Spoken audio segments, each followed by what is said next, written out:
We often walk into a room full of people, a bustling airport terminal in Chicago, a packed farmer's market in Portland, or the bright, chaotic floor of a conference in New York, and the single most intense sensation we feel is not connection, but a profound emptiness. Loneliness rarely appears when we are truly alone. It arrives when we cannot find the anchor of our own self amidst the rushing current of a crowd. There are certain moments in modern life that feel strangely heavy, even though nothing is dramatically happening. You are surrounded by noise, light, and movement, yet suddenly something deep inside you tightens. It is not fear in the traditional sense, not the adrenaline spike of danger. It is an invisible, internal pressure that rises quietly, the kind that makes you desperately wish you could dissolve into the background. Or simply step outside for just a moment of quiet, unfiltered air. Most people around you seem completely fine. They are laughing, talking, walking through the noise as if it were a natural, harmless landscape. But for you, something is profoundly off. The light feels too bright, the air feels thicker, and the sound feels sharper, almost metallic. The sheer velocity of movement becomes too much to process. You become aware of every shifting footstep, every fragment of conversation that brushes past, every hurried face that moves too close to your own. And in that moment, your mind whispers a question you've been afraid to ask. Why does this happen to me? Why do these crowded places feel so impossibly overwhelming? Why do I feel this deep, penetrating drain before anything has even truly begun? If you have ever wondered that, you are not flawed. You are not overly sensitive. You are human, and what you are experiencing is not strange. It is a signal. It is the language of a nervous system trying to communicate a deep, structural truth about how you process reality. Because the psychology behind the dislike of crowded environments is far deeper and far more meaningful than most realize. It is not simply a preference for quiet over loud. It is not merely being introverted, shy, or socially uneasy. Many people who are confident, successful, deeply expressive, and socially adept still find themselves profoundly struggling in these environments. They can give presentations to hundreds, yet feel mentally cornered walking through a busy supermarket aisle. When we look closely at this reaction, we begin to notice something vital. Crowded places don't just overwhelm your senses, they begin to overwhelm your sense of self. This discomfort is not a social defect. It is a sign of cognitive exhaustion.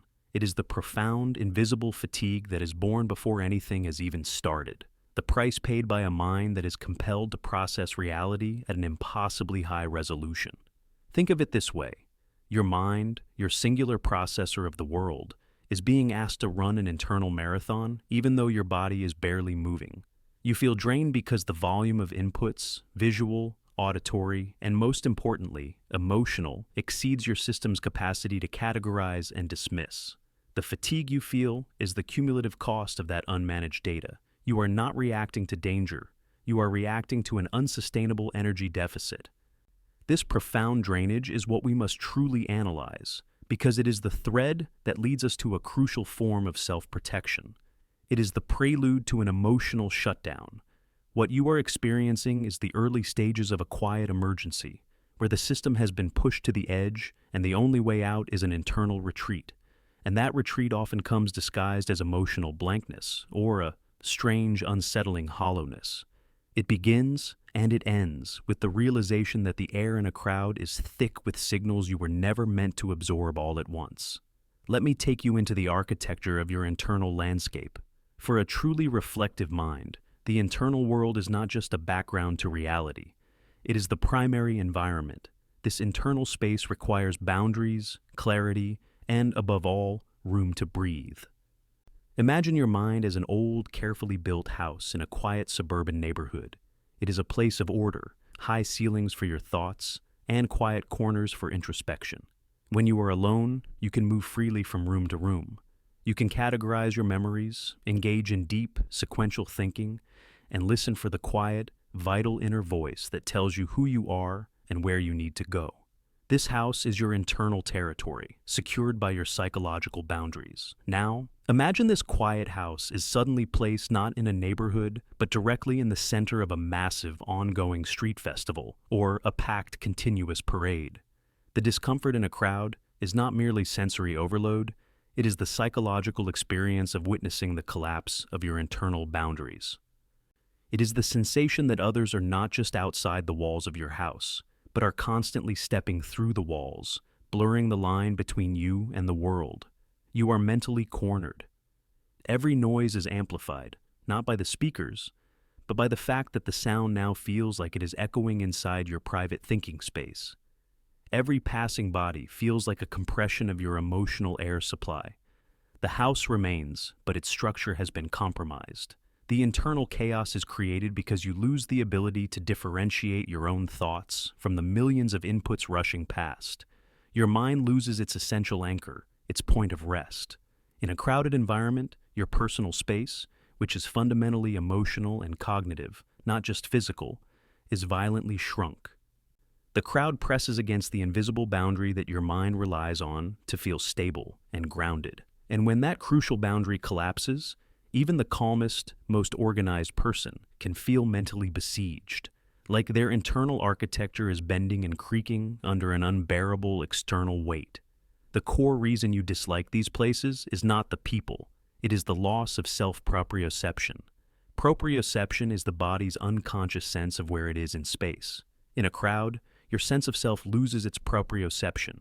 You struggle to locate your own center. Your inner voice is drowned out by the external demands, and you start to feel profoundly disconnected. Not because the crowd is dangerous, but because it has effectively silenced the only voice you rely on to navigate life. For some, this loss of self-territory is so destabilizing that the ultimate retreat becomes the only option. It's a subtle, quiet process, but it is deeply real. It is the beginning of the quiet emergency. The first sign is always the sensation that you are retreating, not physically, but inward, into a quiet, almost numb sanctuary where the noise can no longer reach you. To understand this need for immediate, quiet retreat, we must look not at emotion, but at the ancient, non-negotiable hardwiring of the nervous system. This feeling is not a choice. It is a neurological imperative. For most of human history, being in a crowded, unpredictable environment meant you had less immediate control over potential threats. The mind evolved to operate as a highly effective early warning system, constantly scanning, tracking movement, sound, and potential signals of danger. In the modern world, we no longer face the same immediate physical threats. Yet, the wiring remains precisely the same. When too many things happen at once, too many shifts in light, too many clashing sounds, too many unpredictable variables, the brain's ancestral alert system quietly switches on. This is not panic. It is a state of hypervigilance. The brain, unable to differentiate between a sudden shadow in the woods and a sudden noise in a mall, immediately allocates vast resources to prediction and analysis. The mind begins whispering, "Pay attention. There is too much information. You must categorize this immediately."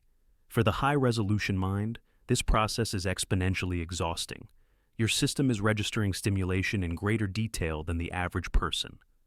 You are unconsciously picking up the subtle tension in the air, the impatience in a hurried voice, the fractional shifts in body language of those around you. Your brain is attempting to process every single one of these inputs as a potential data point. This is why someone can say, "It's just a coffee shop," while your internal system feels like it is running a frantic diagnostic test. When this data stream becomes overwhelming, the brain, which prioritizes survival above comfort, must take drastic measures. It anticipates a collapse, and to prevent total systemic failure, it initiates an emergency response, the emotional shutdown. This is the central misunderstood mechanism. The quiet withdrawal, the sudden difficulty in registering the joy or pain around you, the subtle descent into numbness. This is the neural bridge breaking. The mind is temporarily pulling the plug on certain emotional processing centers. It is sacrificing the depth of emotional experience in the moment to preserve the core functionality needed to navigate the environment. This emotional blunting, this state of being present yet inaccessible, is not weakness. It is a primal biological act of self-protection. It is the system choosing to feel less so that it can continue to function. The high cost of hypervigilance depletes the very resources, like dopamine and serotonin, that are necessary for emotional stability and the sense of reward. When you walk out of that crowd feeling empty, that emptiness is often the consequence of a depleted emotional currency. a system running on fumes because all its reserves were spent processing the noise. The system is telling you, I cannot afford to feel right now. This quiet exhaustion, this need to suddenly mute the world, is the system's desperate attempt to restore equilibrium. And understanding this basic neuroscience helps us see that your discomfort is not irrational. It is a perfectly logical, inherited survival response in an ill-suited environment. The mind that struggles with crowds often carries a specific internal signature. It is reflective, perceptive, highly observant, and deeply sensitive to context. But these traits are not randomly assigned. They are often adaptive strategies learned early in life. Think about the children who grow up quickly learning to read the room. They learn to pick up on subtle emotional cues from others, interpreting shifts in tone, tension, and body language long before others noticed. Perhaps they grew up in environments where being alert was necessary, even if everything appeared stable and normal on the surface. When you develop that way, you establish a habit of scanning, interpreting, and predicting every variable. It becomes automatic. Inside a crowd, these finely tuned abilities don't turn off. They multiply until they become impossibly exhausting. This fatigue is rooted in the loss of the internal compass. People with reflective and introspective personalities often derive their sense of self, their identity, from internal states, thoughts, feelings, and personal insights. Their center of gravity is internal. When placed into a crowded environment, the noise, movement, expectations, and social pressures drown out the internal world. It is like being a navigator whose map is written on the bottom of a fast-moving stream. You can no longer hear the quiet, steady instructions of your own self. This leads to a quiet form of identity destabilization. It doesn't look dramatic from the outside. It looks like quiet withdrawal, emotional distance, or the urge to leave early. But inside, it feels like the mind has lost its direction. You know what you are feeling, the discomfort, but you lose access to why you are feeling it, because your deeper processing centers are muted by the immediate demands of the environment. The crowded space becomes a visual and auditory tangle of impressions, emotions, and unspoken expectations. It is not the people themselves that overwhelm. It is the sheer volume of data input, both conscious and unconscious.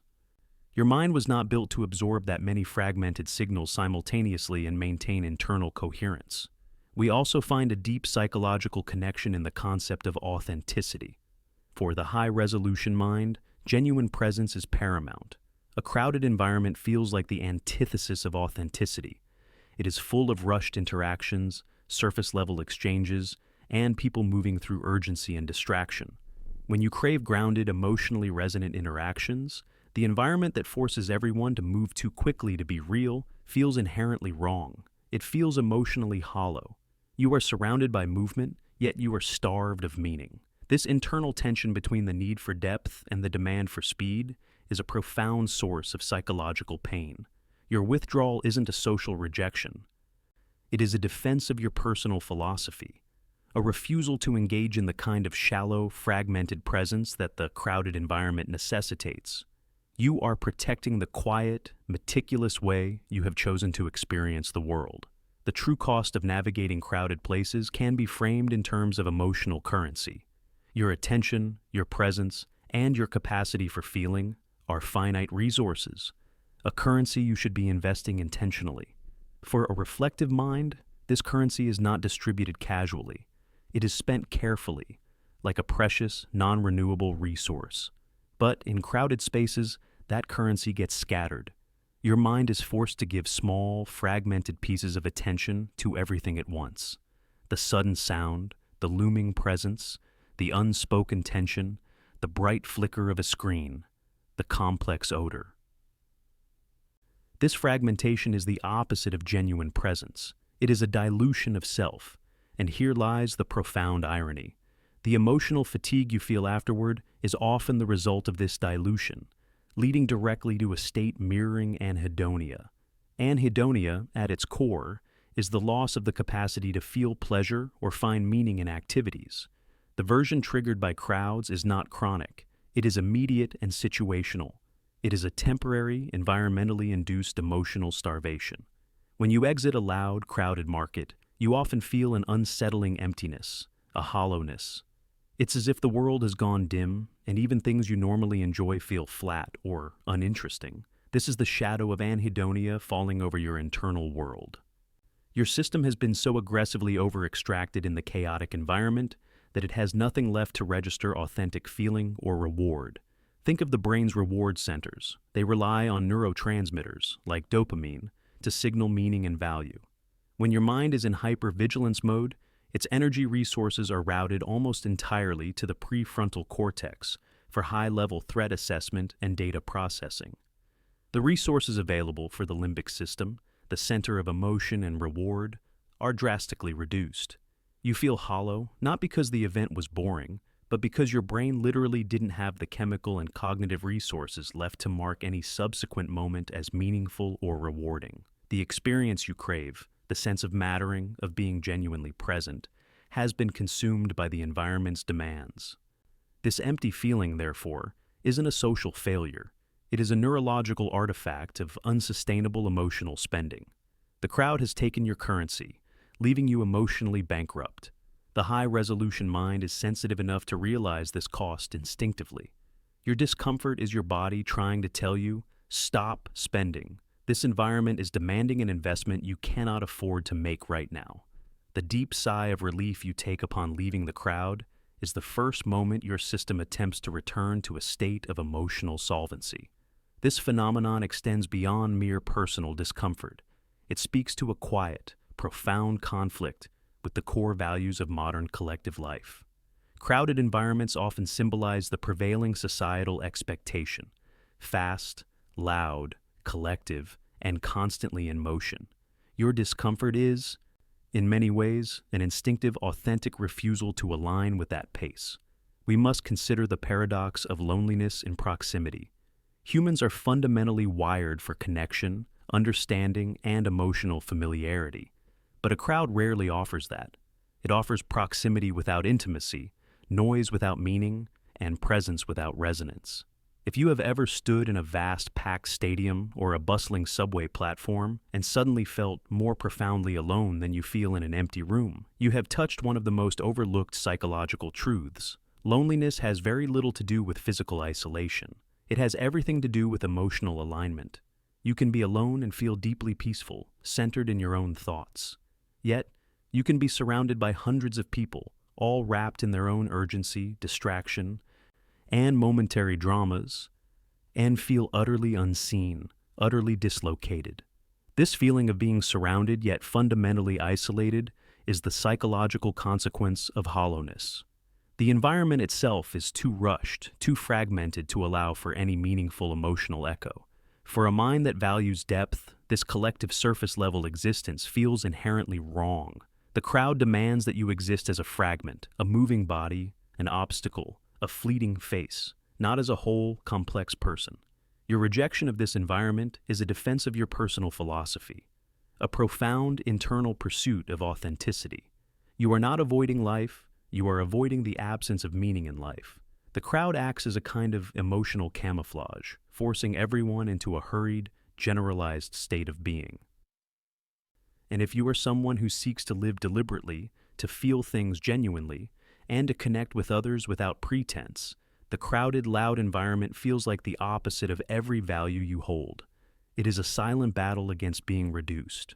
The noise tries to reduce your complexity to simplicity, your introspection to distraction, and your internal wisdom to external compliance. Your mind is fighting not a group of people, but the very force of reduction that the environment exerts. You are simply protecting your internal integrity from the external pressure to become generic. If this internal struggle is not a flaw, but a survival mechanism, how do we honor the mechanism without letting it govern our lives?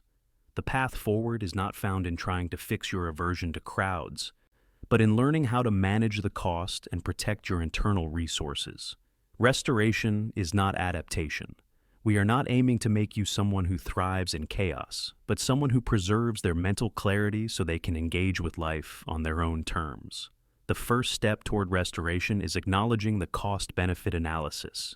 You must treat your emotional energy and attention as the non-negotiable currency that they are. If an event demands an expenditure of energy that will leave you emotionally insolvent for 2 days, triggering the fatigue and anhedonia, then that transaction is likely not worth the cost. This is not avoidance. It is intentional resource management. We must learn to build a psychological sound barrier. While you cannot physically stop the noise, you can teach your mind to create an internal filter. This is a subtle skill involving conscious mindfulness that allows you to register the inputs, the sound, the movement, the tension, without feeling the compulsion to process them all. It is about allowing the data to flow past your peripheral awareness without diverting your primary central attention. It's like standing in a storm and learning to focus only on the quiet eye of the storm inside your own chest. For those prone to the shutdown response, recovery often involves two deliberate phases. Conscious deceleration. Before you enter a challenging environment, acknowledge the coming expenditure and commit to a fixed recovery period afterward. Intentional resourcing. When you retreat, the goal isn't just silence, it is actively reintroducing meaning to your system. Engage in activities that are guaranteed to register as high value: deep reading, structured thought, meaningful conversation with one person, or sensory experiences that are controlled and gentle. This recharges the limbic system and reminds your brain what authentic emotional reward feels like. We must also reframe the act of retreat. Retreating is not a sign of weakness. It is an act of profound self-awareness and self-respect. It is an affirmation of your emotional limits. People often feel guilt after leaving early or after spending a weekend alone. But that guilt is misplaced. It is a societal expectation trying to force a square peg into a round hole. Your discomfort is a compass. It is telling you where your energy can thrive and where it will be annihilated. Honoring that compass is one of the most grounded, most authentic things a person can do for themselves. It is the practice of boundary maintenance not as a defensive mechanism against others, but as a preservation technique for the self. You are protecting the quiet capacity to think deeply, to feel genuinely, and to engage meaningfully. Capacities that the crowded world too often seeks to eliminate. The discomfort in crowded spaces is not a character flaw that needs to be disciplined or fixed. It is a powerful, elegant, and ancient system of measurement that is working exactly as it should. It is measuring the difference between the pace of the world and the rhythm of your soul. The world, especially the modern, fragmented world, will always ask you to be fast, to be loud, and to be distributed. It will incentivize you to spend your emotional currency recklessly, promising connection while delivering only proximity. It will demand that you suppress your inner life to fit the collective noise. But your difficulty in accommodating this is not a deficit. It is a profound form of self-knowledge. It means your mind is designed to think deeply, not rapidly, to process meaningfully, not reactively, to observe quietly, not instantly engage with everything around you. Your system is simply calibrated differently. The final act of self-awareness is to move past the desire to fix this feeling and embrace the necessity of protecting it. This difficult feeling is, in fact, protecting something vital: your focus, your energy, and your capacity for authentic emotional life.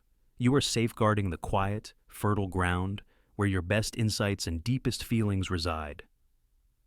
The relief you feel when you finally step out of the crowd and into silence is the sound of your internal boundaries being reestablished. It is the moment your own voice can once again rise above the noise of the world. And in that moment, you are whole. You are not strange. You are not broken. You are simply someone whose mind listens more than it shouts, someone who feels the weight of the world instead of rushing through it. You are someone who values emotional authenticity over noise and motion, someone who needs space to stay connected to themselves. And that is a foundational strength. Honoring the need for stillness is not about withdrawing from life. It is about choosing to experience life more meaningfully, on a frequency that aligns with your true rhythm. The quiet truth. Respect the silence your mind demands. That is where you find your truth.